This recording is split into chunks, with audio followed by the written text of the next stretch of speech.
Morning, কেমন আছেন সবাই? প্রবাসী কণিকা আরও একটি নতুন ব্লগে সবাইকে স্বাগত জানাই।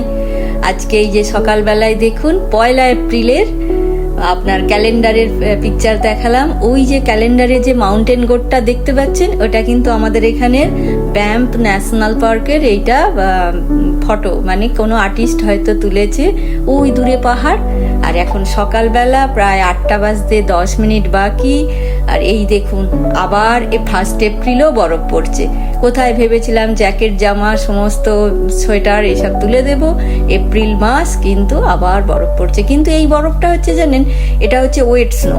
এইটা এক ধরনের যেটা মেল্ট হয়ে যাবে খুব তাড়াতাড়ি, মানে গলে যাবে। ওই যে দেখতে পাচ্ছেন রাস্তায় পড়ছে, খানিকটা গলে যাচ্ছে, গাড়িগুলো যাচ্ছে। আর এটা যেহেতু মাঠের মধ্যে পড়ছে, ওই জন্য স্তূপকারে জমছে। তো এই যে দেখুন কিরকম ঝিরঝির করে হয়ে চলেছে। তো আশা করি এপ্রিল মাসের এটাই হয়তো লাস্ট স্নো হবে, কারণ এক্ষুনি সামনেই তো গুড ফ্রাইডে, ইস্টার এসে যাচ্ছে। তো এই পাশে খরগোশরা, তাদেরও বাচ্চা প্রডিউসের টাইম। এদিকে পায়রারা আমার বারান্দায় চলে এসেছে। তো এই ছাদেতেও দেখতে পাচ্ছেন, কিন্তু হাওয়া আছে বলে এই যে স্নোটা জমছে না, উড়ে উড়ে যাচ্ছে। আর একটু পরেই মেল্ট হয়ে যাবে। আপনাদেরকে আবার দুপুরবেলার ওয়েদারটা দেখাবো যে কিরকম। তো এই করতে করতেই স্নো বোধহয় বিদায় নেবে মনে হচ্ছে। তো এই যে 1 এপ্রিল, আপনারা কাউকে এপ্রিল ফুল বানিয়েছেন নাকি? আমি ছোটবেলায় খুব বানাতাম, সবাইকে খুব ভালো লাগতো, মজা লাগতো। বড় হওয়ার সঙ্গে সঙ্গে সেই ছোট ছোট খুশিগুলো যেন কোথায় হারিয়ে গেছে। এখন নিজেদের কাজের দায়িত্ব এইসব নিয়েই আমরা যেন সারাটা দিন ব্যস্ত হয়ে যাই। আর সেই এটাও লাগে না, মুডটাও নেই যে সবাই একসঙ্গে করব। ভাই বোনেদের মধ্যে খুব করতাম। তো চলুন যাকে আজকে বানাবো, ভাবলাম এত বরফ পড়ছে, বাড়ি থেকে বেরোতে পারবো না, তো কি বানাবো, একটু লাউয়ের আজকে রকমারি পদ করব। তো প্রথমে লাউগুলোকে এই যে একদম ঝুরি করে কেটে নিয়েছি। আজকে বানাবো একটু অন্য ধরনের। এর আগে একটা রেসিপি করেছিলাম, সেটাও দেখিয়ে দেবো, যে লাউ চিংড়ি। তো ওখানে লাউ কুচিয়ে নিয়েছি, তেজপাতা, শুকনো লঙ্কা, জিরে, এখানে পেঁয়াজ কুচি, রসুন কুচি দেবো আজকে, আর টমেটো নিয়েছি। আদাটা ছাড়া করব, দেখি কেমন হয়। আমি আমার রান্নায় প্রচণ্ড এক্সপেরিমেন্ট করি। আর ওখানে রেগুলারের মশলা, নুন, হলুদ, জিরে গুঁড়ো, ধনে গুঁড়ো, লঙ্কা গুঁড়ো, তেল। আর এদিকে যেটা দরকার, শ্রিম্প। এই শ্রিম্প হচ্ছে চিংড়ি মাছ, হচ্ছে এই যে থাই গোল্ডের আমরা নিয়ে আসি। এখানে 454 গ্রামের দাম, ওই $11 $12 নেয়, তার মানে ওই আপনার 650-700 টাকা। তো এই সর্ষের তেল দিয়েই করব। আমি তো সাদা তেলে রান্না করি, জানেন হয়তো। এখন সর্ষের তেলটা একটু একটু করে প্র্যাকটিস করছি, কারণ দেশেতে যেতে হবে, ওটা না হলে আমাদের অভ্যাস হবে না। সর্ষে, পোস্ত, সর্ষের তেল এমনি ভাতে পোড়াতে খাই। তো ব্যাস, তেল গরম হয়ে গেছে। এখানে জিরে, শুকনো লঙ্কা, তেজপাতা অল্প করে দিয়েই ফোড়নটা দিচ্ছি, খুব বেশি দিচ্ছি না। আর দেওয়ার পর, আমার তো রান্না মানেই আপনারা নিশ্চয়ই এতদিনে জেনে গেছেন যে আমি কম তেল মশলাই করি, গাদা গুচ্ছের তেল দিই না। আর ওই যে হিটটাও কম এতে রেখেছি। তো এখানে এইটা একটা সুবিধা জানেন, আমাদের দেশে এখন শুনতে পাচ্ছি গ্যাসের সংকট, সব কিছু। এখানে আমাদের পুরোটাই ইলেকট্রিসিটি, আর ইলেকট্রিসিটিটাও খুব যে বেশি দাম নেয় তা নয়। তো সেই জন্যই পারি। আর এই যে কথা বলতে বলতে এপাশে ফোড়ন ভাজা হয়ে গেছে, খুব সুন্দর গন্ধ এসেছে। এদিকে একটুখানি রসুনটাকে লাল লাল করে ভাজবো। রসুনটাকে হালকা লাল ব্রাউন কালারের ভাজলে বেশ সুন্দর গন্ধ আসে। তো এটা রসুনও প্রায় লাল লাল ভাজা হয়ে গেছে। এরপরে দিয়ে দেব পেঁয়াজ কুচি। তো পেঁয়াজ কুচিটা দিয়ে, এবার পেঁয়াজটা দিয়ে অল্প একটু নুন দিয়ে যদি ঢাকা দিয়ে দেন, তাহলে অল্প তেলে পেঁয়াজ হয়ে যায়। এটা আমি এর আগের রান্নাতেও বলেছি, না হলে এইটাতে বেশি তেলে ভাজতে হয়। তো আমি সেই জন্যে আমি মোটামুটি এই যে একটু নেড়ে চেড়ে নিয়ে একটু নুন দিয়ে ঢাকা দিয়ে দেবো। দেওয়ার পর তারপরে দেখবেন পেঁয়াজগুলো নরম হয়ে গেছে।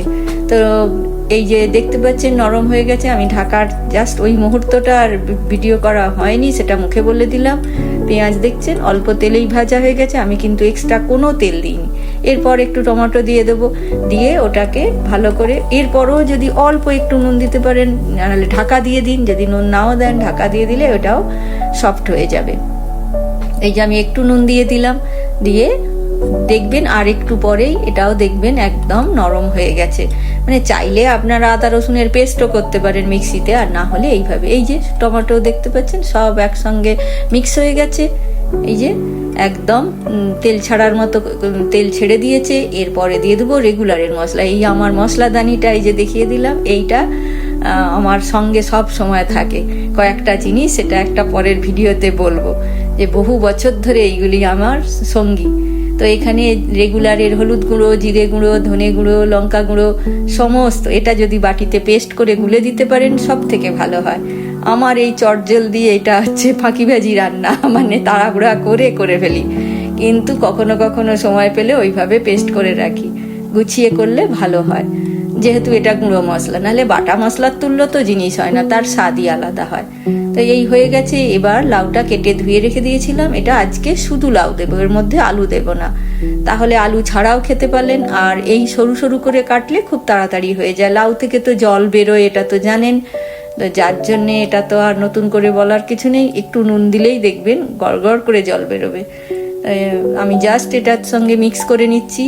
আজকে কিন্তু আদা ছাড়া করছি, এমনিতে সবাই আদা পেঁয়াজ রসুন আর না হলে আদা বাটা জিরে মানে বড়ি দিয়ে নিরামিষও করতে পারেন, সেটা আদা জিরে এগুলো দিয়ে। তো এই যে দেখছেন একটু নুন দেওয়ার ফলে কীরকম ভাবে জল কেটে গেছে, মানে জলটা বেরিয়ে এসেছে। এবার এটাকে একটুখানি কষে নিয়ে অল্প একটু জল দিয়ে ঢাকা দিয়ে দেব। এই যে একটু, আর সবসময় রান্নাতে একটু গরম জল ব্যবহার করবেন, তাহলে দেখবেন তরকারির টেস্ট খুব ভালো হয়। এই যে ঢাকা দিয়ে দিলাম।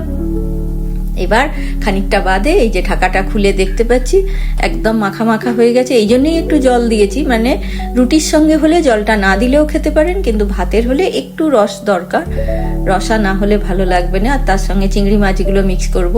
চিংড়ি মাছের ব্যাপারে একটা আজকের দিনটা একটা মানে বাজে হয়ে গেছে। দেখতে পাচ্ছেন চিংড়ি মাছটা কম, এটা কুচিয়ে দিয়েছি কম, কারণ আমি প্যাকেট নিয়ে আসি, প্যাকেট খুলে দেখতে পাচ্ছি আজকে বেশি চিংড়ি ছিল না, তো যার জন্যে কিছু করার নেই। এইবার লাস্টে একটু নুন মিষ্টির স্বাদটা দেখে নিতে হবে। আমি একটু চিনি দিলাম, চাইলে আপনারা গুড় দিতে পারেন, আর যারা ডায়াবেটিসের রোগী তারা নাও দিতে পারেন চিনি, সেটা আপনার নিজের মতো করে। এটা লাউয়ের তরকারি একটু মিষ্টি মিষ্টি ভালো লাগে, তো দিয়ে দিলাম। এরপরে যেটা বাকি আছে একটুখানি গরম মশলার গুঁড়ি দেব। এই যে গরম মশলার গুঁড়ি দিয়ে দিয়েছি। আর আমার কাছে আজকে ধনেপাতাটা যেহেতু নেই, আর এর আগের দিন ধনেপাতা দিয়ে করেছিলাম, চাইলে আপনারাও দিতে পারেন ধনেপাতা। তো মোটামুটি লাউয়ের একটা রেসিপি প্রায় হয়ে গেল। আর আগের দিনের যে লাউ চিংড়িটা করেছিলাম সেইটা, এটার পরে দেখুন কি সুন্দর কালার এসেছে, দেখলেই ভালো লাগছে। আর এইটা হচ্ছে বড় বড় চৌকো চৌকো করে লাউ আর আলু কেটে করেছিলাম, এই জন্যই দেখাচ্ছি যে তখন চিংড়ি মাছ অনেকটাই ছিল, এই যে ধনেপাতা দিয়ে গুছিয়ে ওটা লাউ চিংড়ি করেছিলাম।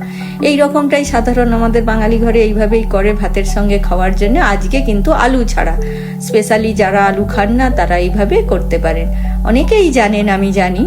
আর এইটা হচ্ছে লাউয়ের খোসা। লাউয়ের খোসা সব সময়, খোসাতে যে কোনো সবজির খোসাতে প্রচুর পরিমাণে ভিটামিন থাকে, সব কিছু থাকে, খাদ্যগুণ থাকে। তো সেই জন্যে এই লাউয়ের খোসা মোটা মোটা করে কেটে এটাকে আমি ভাজবো। এটা আপনার কালো জিরে আর কাঁচা লঙ্কা ফোড়ন দিয়ে ভেজে, কেউ কেউ কি করে এটার পেস্ট করে নেয়, কিন্তু আমি পেস্ট করব না, আমি খোলা সহই রাখবো, মানে পুরো ভেজেই খাবো। এটা ভাত দিয়ে গরম ভাতেতে দারুণ লাগে। কেউ যদি বাড়িতে বানিয়ে না থাকেন, বানাতে পারেন, সত্যিই খুব ভালো লাগবে, আর এইগুলো খাওয়া উচিত। তো এইটা হয়ে গেল, অল্প তেল দিয়েই হয়ে যাবে, তেল দিয়ে নুন দিয়ে।